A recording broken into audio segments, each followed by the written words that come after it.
कुरुक्षेत्र का युद्ध समाप्त हो चुका था। लाखों शव बिखरे पड़े थे। दुर्योधन, दुशासन, कर्ण, शकुनि सबका अंत हो चुका था। पांडवों ने धर्म की रक्षा की, लेकिन उनके हृदय में विजय की खुशी नहीं, बल्कि अपने ही कुल के विनाश का बोझ था। अब समय आया था हस्तिनापुर लौटने का, जहाँ वृद्ध, अंधे, दुखी धृतराष्ट्र उनका इंतजार कर रहे थे। युधिष्ठिर, भीम, अर्जुन, नकुल, सहदेव और श्री कृष्ण सब धृतराष्ट्र और गांधारी के सामने आए। धृतराष्ट्र जो स्वपुत्र को खो चुके थे, भीतर से ज्वालामुखी बन चुके थे। उनके मन में शोक भी था, पर उससे भी गहरा क्रोध। उन्होंने कहा, आओ पुत्रों, आओ पांडव, तुमने मेरे सब पुत्रों का वध कर दिया, अब मुझे भी गले लगा लो। यह शब्द सुनकर युधिष्ठिर आगे बढ़े, पर श्री कृष्ण संकेत से उन्हें रोक दिया। कृष्ण समझ गए धृतराष्ट्र का क्रोध नियंत्रित नहीं है, वे अनजाने में युधिष्ठिर को कुचल देंगे। धृतराष्ट्र ने कहा, मुझे भीम को गले लगाना है, जिसने मेरे प्रिय दुर्योधन की जंघा तोड़ी। भीम आगे बढ़े, किंतु श्री कृष्ण ने उन्हें संकेत किया।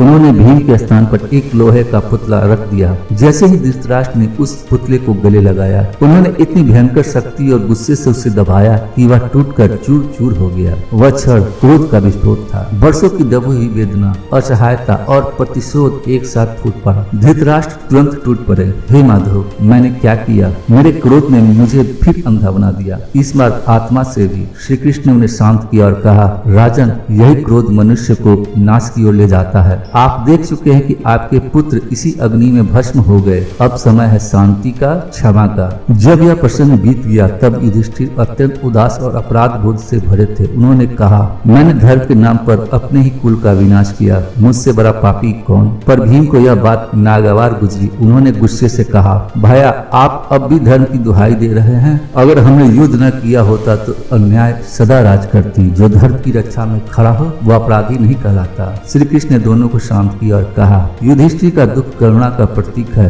और भीम का गुस्सा धर्म के रक्षक, परंतु दोनों का संतुलन ही जीवन का धर्म है। अत्यधिक करुणा या अत्यधिक क्रोध दोनों ही विनाशकारी है। क्रोध तब जन्म लेता है जब मनुष्य नियंत्रण खो देता है, और शांति तब आती है जब वह स्वयं को पहचान लेता है। जय श्री कृष्ण।